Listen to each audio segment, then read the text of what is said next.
우리는 지금 기독교적 무신론자라는 설교 시리즈를 하고 있습니다. 그 이유는 많은 사람들이 자신이 기독교를 믿는다고 말하면서도 실제 삶에서는 마치 하나님이 없는 것처럼 살기 때문입니다. 그러므로 이번 시리즈를 통해 우리가 정말 기독교를 믿는다면 어떻게 기독교인답게 살아야 하는지 생각해 보고 있습니다.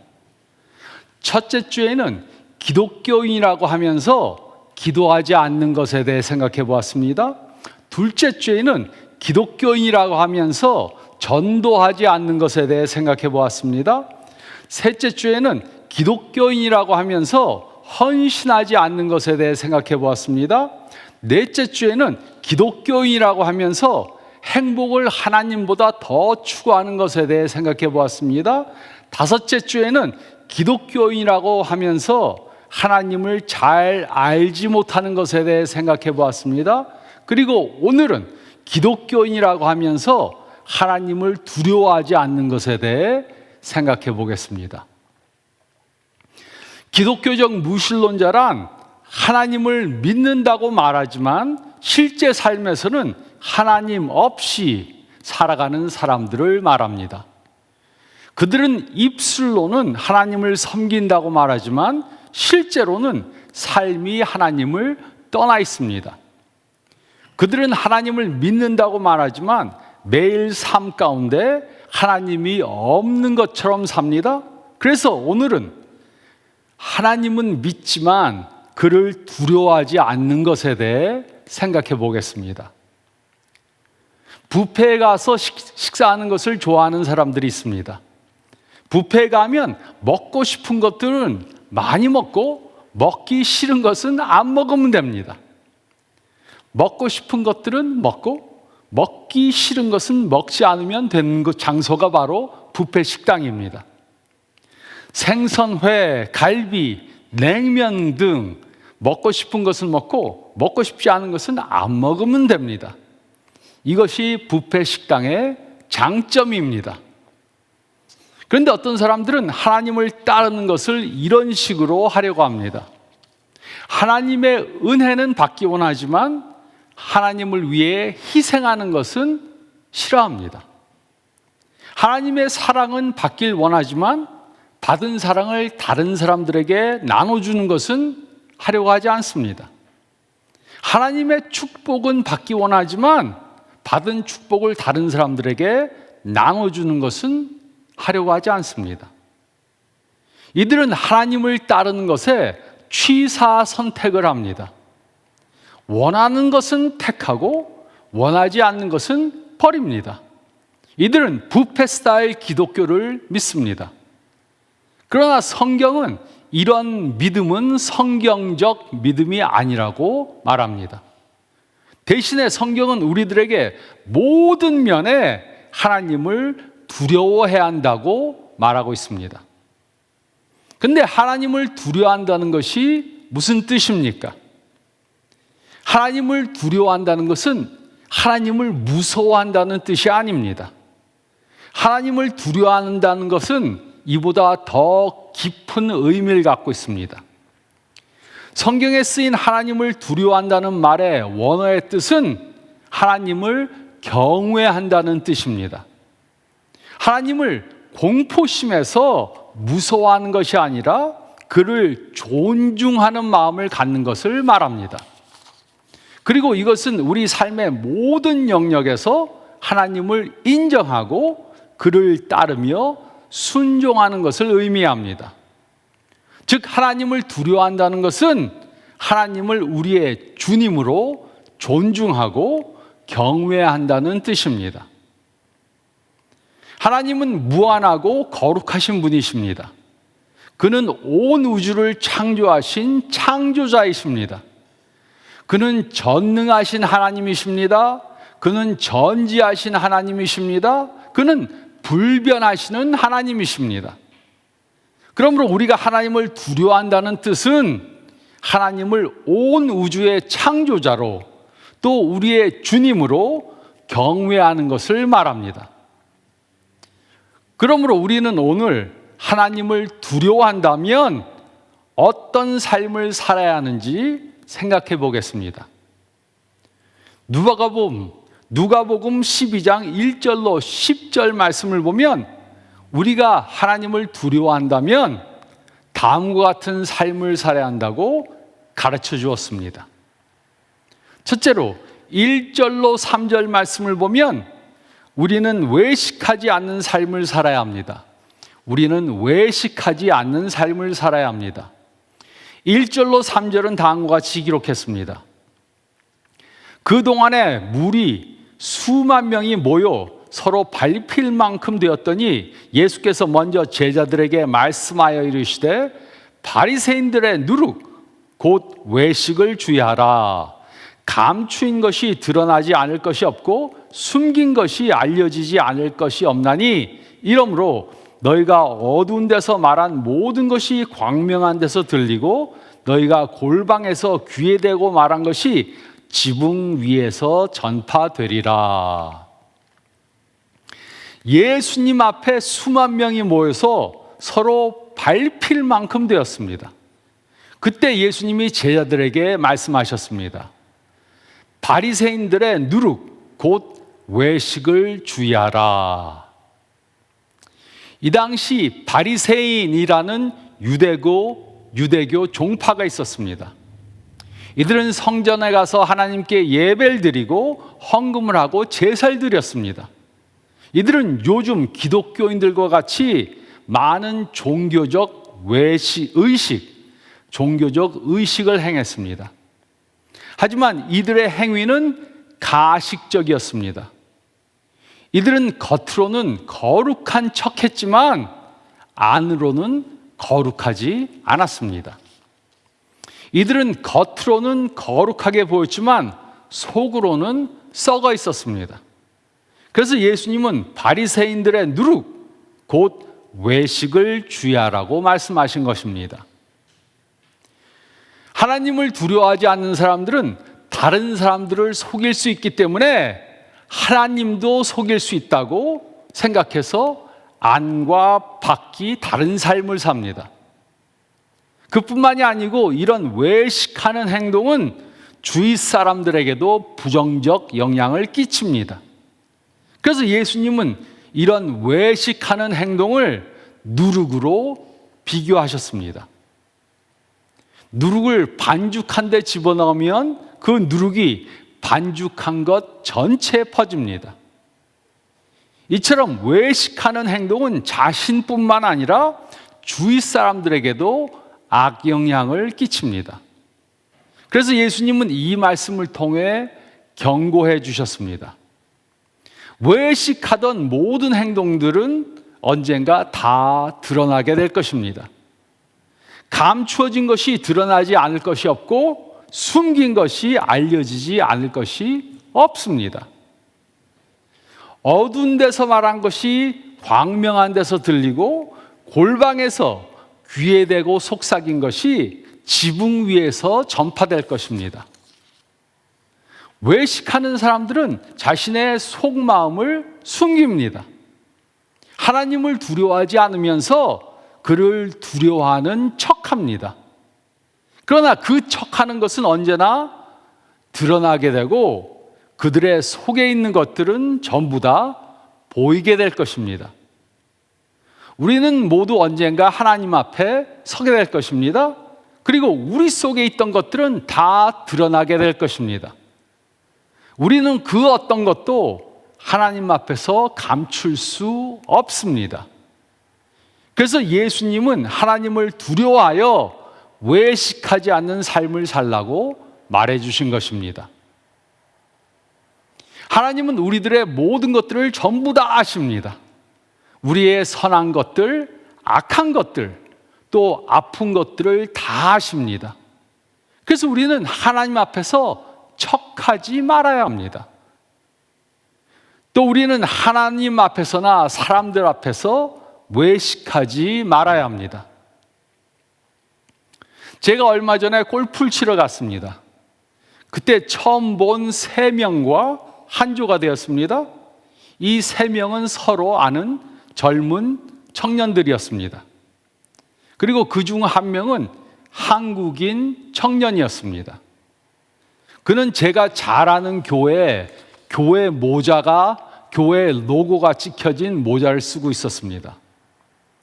근데 그는 골프를 치는 동안에 줄담배를 피대고 그 다음에 쌍욕을 해댔습니다. 그래서 제가 자네가 다니는 교회 목사가 바로 내가 잘 아는 내 후배야! 이렇게 말하려고 입이 근질근질했는데 참았습니다. 우리의 안과 밖은 언제나 일치해야 합니다. 우리의 말과 행동은 항상 일치해야 합니다.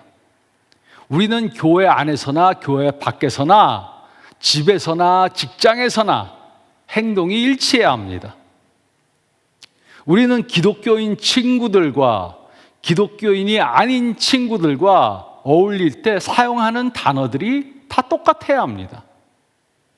우리는 배우자를 남이 보거나 보지 않거나 똑같이 대해야 합니다. 어떤 사람들은 이렇게 말할 것입니다. 저는 물론 배우자에게 항상 똑같이 대합니다. 사람들이 보지 않거나 항상 마구 대합니다. 이러면 안 되겠죠. 하나님은 우리의 모든 것들을 전부 다 아십니다.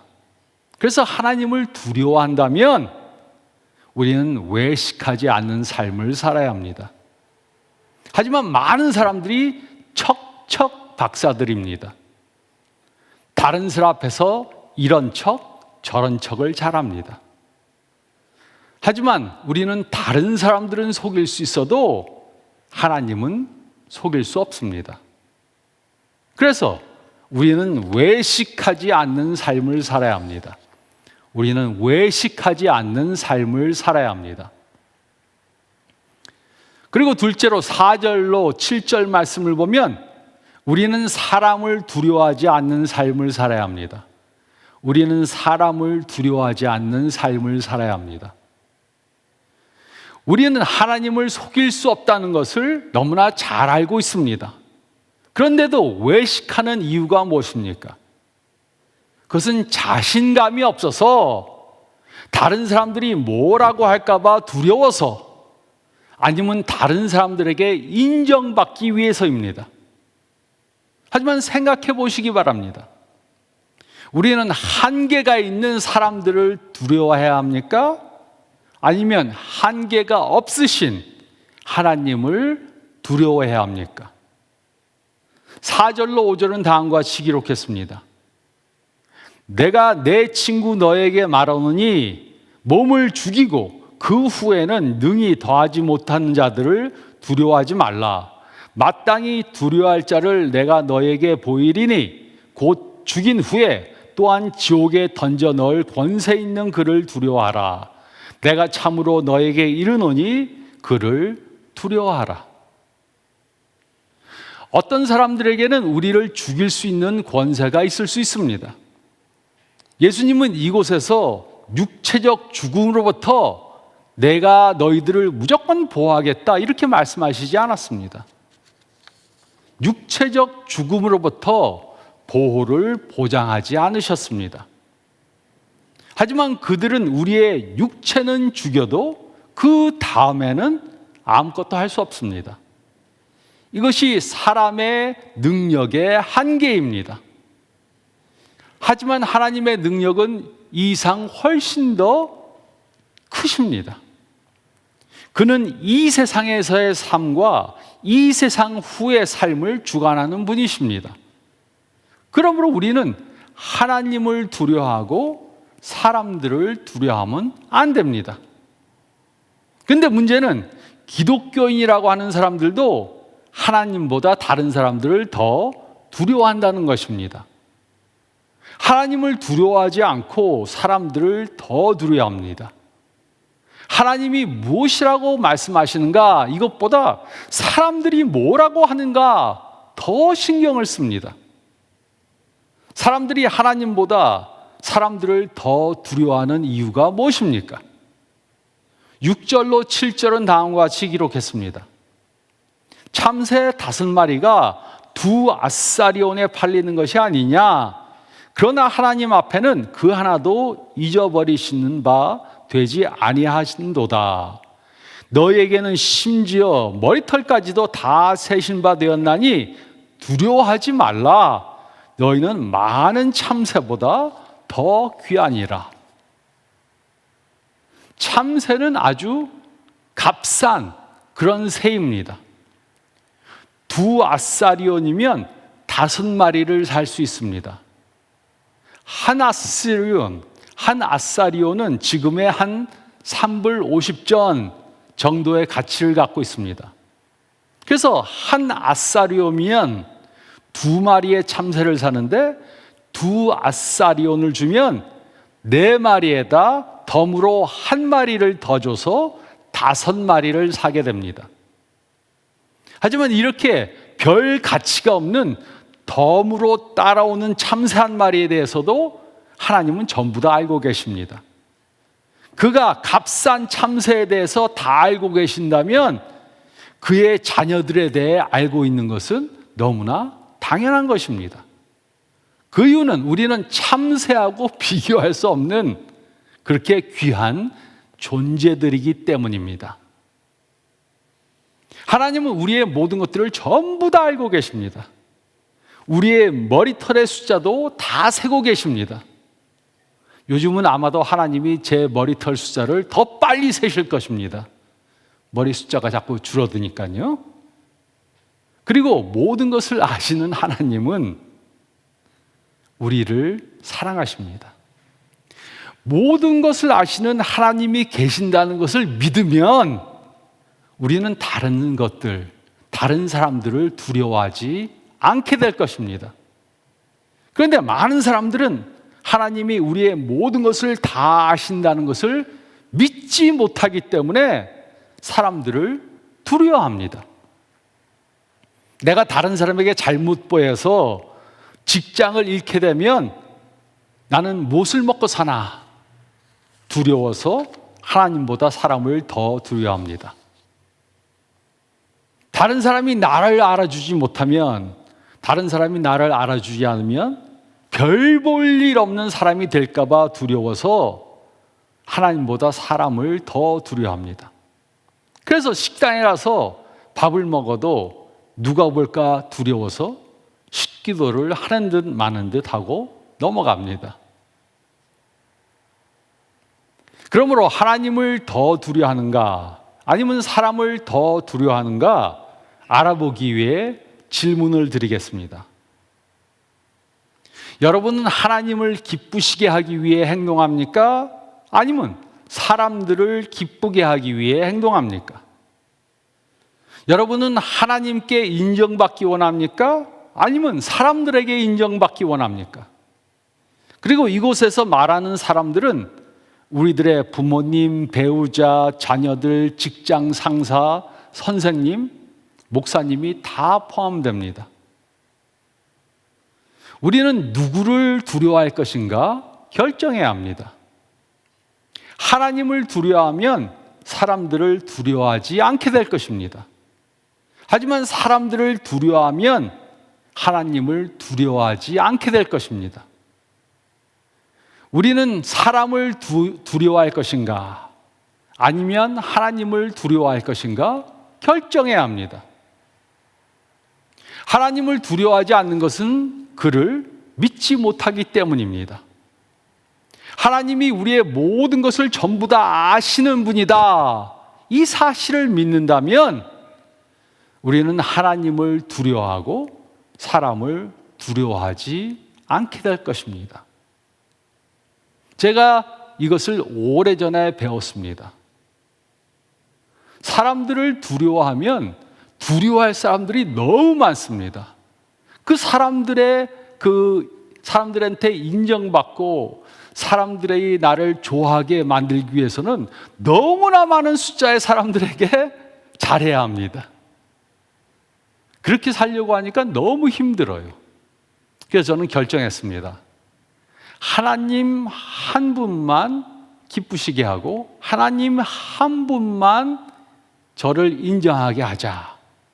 이렇게 하고 하나님한테 초점을 두고 사니까는 삶이 너무 편해지고 스트레스가 확 떨어졌습니다. 우리는 사람을 두려워하지 않는 삶을 살아야 합니다. 우리는 사람을 두려워하지 않는 그런 삶을 살아야 합니다. 그리고 셋째로 8절로 10절 말씀을 보면 우리는 하나님을 시인하는 삶을 살아야 합니다. 우리는 하나님을 시인하는 삶을 살아야 합니다. 8절로 9절은 다음과 같이 기록했습니다.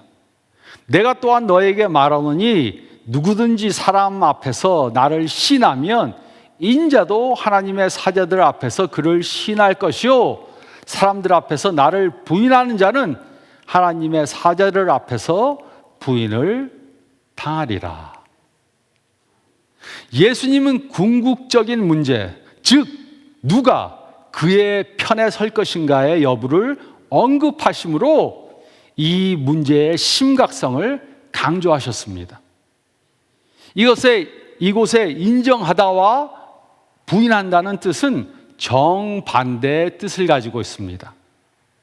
이 말은 예수님께서 마지막 때, 심판의 때 자신을 인정했던 사람들을 인정하고 자신을 부인했던 사람들을 부인하신다는 뜻입니다. 예수님은 성부 하나님 앞에서 그리고 모든 천사들 앞에서 공개적으로 이 일을 행하실 것입니다. 그러므로 만약 우리가 다른 사람들 앞에서 예수님을 시인하면 예수님도 하나님의 사자들 앞에서 우리를 시인하실 것입니다. 하지만 우리가 예수님을 다른 사람들 앞에서 부인하면 예수님도 우리를 모르신다고 부인하실 것입니다. 물론 요즘도 기독교를 핍박하는 그런 나라에 살고 사는 사람들은 베드로가 예수님을 모른다고 부인한 것과 같은 그런 경우를 당하게 될 것입니다. 그러나 신앙에 핍박이 없는 미국이나 한국에서 사는 우리들에게는 예수님을 이렇게 시인하거나 부인하는 기회는 오지 않을 수 있습니다. 그러나 우리들에게도 얼마든지 예수님을 시인하거나 아니면 부인하는 기회가 올 수 있습니다. 그러므로 우리는 어떻게 예수님을 부인할 수 있습니까? 첫째로 우리는 예수님 없이 삶으로 예수님을 부인할 수 있습니다. 즉 예수님의 말씀과 상관이 없이 우리가 원하는 대로 사는 것은 예수님의 주권을 부인하는 것입니다. 이와 반대로 예수님의 말씀에 순종하는 것은 그의 권위를 인정하고 그를 시인하는 삶을 사는 것입니다.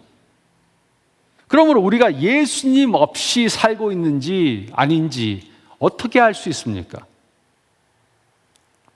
우리는 미래의 계획을 세울 때 예수님을 시인하고 그의 인도를 받으려고 합니까? 우리는 중요한 결정을 할 때 예수님을 시인하고 그의 뜻을 따르려고 합니까? 우리는 배우자를 구할 때 예수님을 시인하고 그가 짝지어주는 사람과 결혼하려고 합니까? 우리는 직장을 선택할 때 예수님을 시인하고 그가 인도하는 직장을 잡으려고 합니까? 또 우리는 예산을 세울 때 예수님을 시인하고 그가 인도하시는 대로 재정을 관리하려고 합니까? 우리는 예수님이 우리 삶의 모든 영역들의 주인이 되심을 인정해야 합니다. 자신이 삶의 주인인 것처럼 사는 것은 예수님을 부인하는 것입니다. 이처럼 예수님 없이 사는 것은 예수님을 부인하는 것입니다. 또 둘째로 예수님께 영광 돌리지 않으므로 그를 부인할 수 있습니다.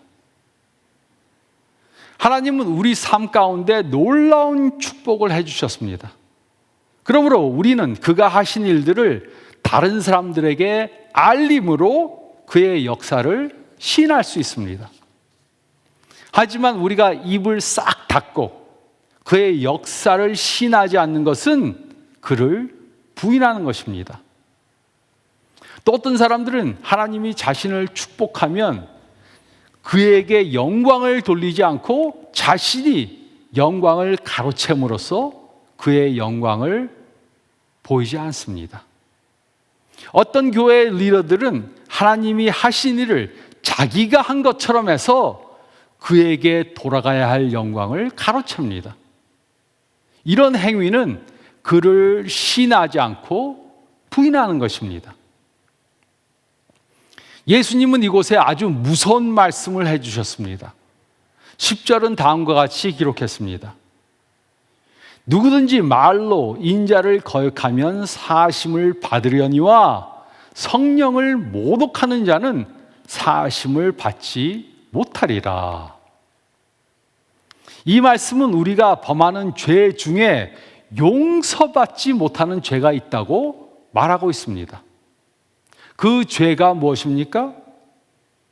어떤 사람은 예수님을 거부하며 살다가 나중에 하나님의 은혜로 예수님을 구세주로 영접할 수 있습니다. 그러면 죄 사함을 받고 구원을 얻을 수 있습니다. 하지만 성령님이 역사하실 때 그를 모독하면 죄 사함을 받을 수 없습니다. 즉 성령님의 역사를 거부하는 것은 그를 모독하는 것입니다. 그리고 그것에 대한 구제책은 없습니다. 이것이 여기서 말하는 모독입니다. 또 이곳에 누구든지 말로 예수님을 거역하면 용서함을 받는다는 것은 예수님의 말씀을 함부로 거역해도 된다는 뜻은 전혀 아닙니다. 예수님의 말씀을 거역하는 것은 예수님을 신하지 않는 죄를 범하는 것입니다. 그러나 그 사람이 자기가 말한 것에 대해 회개하고 잘못했다 하나님 앞에 인정하면 그는 용서함을 받게 됩니다. 그러나 성령을 모독하는 자는 용서함을 받지 못하게 됩니다. 그 이유가 무엇입니까? 이곳에서 모독한다는 것은 말로만 거역하는 것이 아니고 성령님의 역사를 악령이 역사했다 말하는 것입니다. 이것이 바로 성령님을 모독하는 것입니다. 마태와 마가가 기록한 복음서를 보면 이 말씀은 예수님이 병자를 고치셨을 때 사람들이 그가 귀신의 능력으로 그 사람을 고쳤다고 말했을 때 예수님이 하신 말씀입니다. 즉 그들은 성령님이 하신 일을 귀신이 했다고 말했습니다.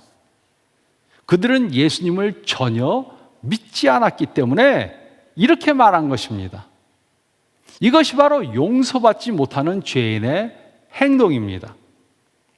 이들은 성령님이 역사하시는 것을 거부하고 예수님을 믿지 않기 때문에 용서를 받을 수 없게 됩니다.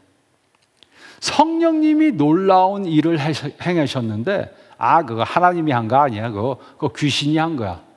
내가 한 거야. 내가 한 거. 다른 사람이 고친 거야.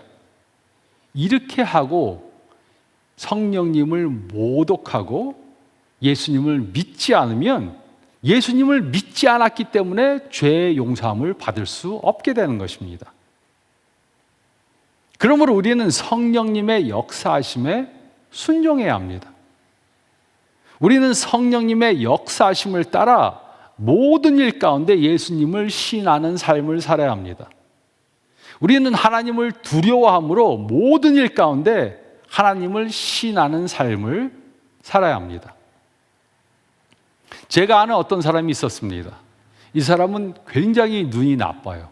그래서 전에 압축 렌즈가 나오기 전에는 렌즈가 엄청 두꺼운 그런 안경을 썼습니다. 근데 눈이 너무 나빠갖고서는 고생하고 어렵게 살았는데 어떤 목사님이 기도하심으로 눈이 확 났어요. 그래서 안경을 벗고 다니게 되었습니다. 그러면 성령님이 역사하셔서 내가 눈이 좋아졌다 이렇게 말해야 되는데 그것이 아니라 그거 뭐 어떻게 하다 보니까 내 눈이 정상으로 돌아왔다. 그렇게 고침을 받고 나서도 그렇게 말했습니다. 이것이 바로 성령님을 모독하는 것이고 예수님을 믿지 않는 것입니다. 그러면 죄 용서함을 받을 수가 없습니다. 우리는 성령님의 인도를 받는 삶을 살아야 합니다. 우리가 하고자 하는 것을 마음대로 행하면서 살면 안 됩니다. 대신에 우리는 성령님의 주권 아래 살아야 합니다. 그리고 그가 어떤 일을 행하시면 그 영광을 하나님께 돌려야 합니다. 내가 했다고 말하면서 그의 영광을 가로채는 것은 하나님을 부인하는 것입니다. 우리는 하나님을 시인하는 삶을 살아야 합니다. 우리는 하나님을 시인하는 삶을 살아야 합니다. 많은 사람들이 하나님을 두려워한다고 말은 하지만 그를 두려워하지 않습니다. 그래서 함부로 죄를 범하고 그 죄를 심각히 여기지 않습니다. 이들은 하나님을 믿지만 자신이 원하는 것을 합니다. 이들은 하나님보다 다른 사람들을 더 두려워하는 삶을 삽니다. 이것은 기독교적 무신론자로 성경 중에서 자신들이 원하는 것만 선택해서 믿으며 사는 것입니다. 성경 말씀 중 원하는 것들은 택하고 원하지 않는 것은 버립니다.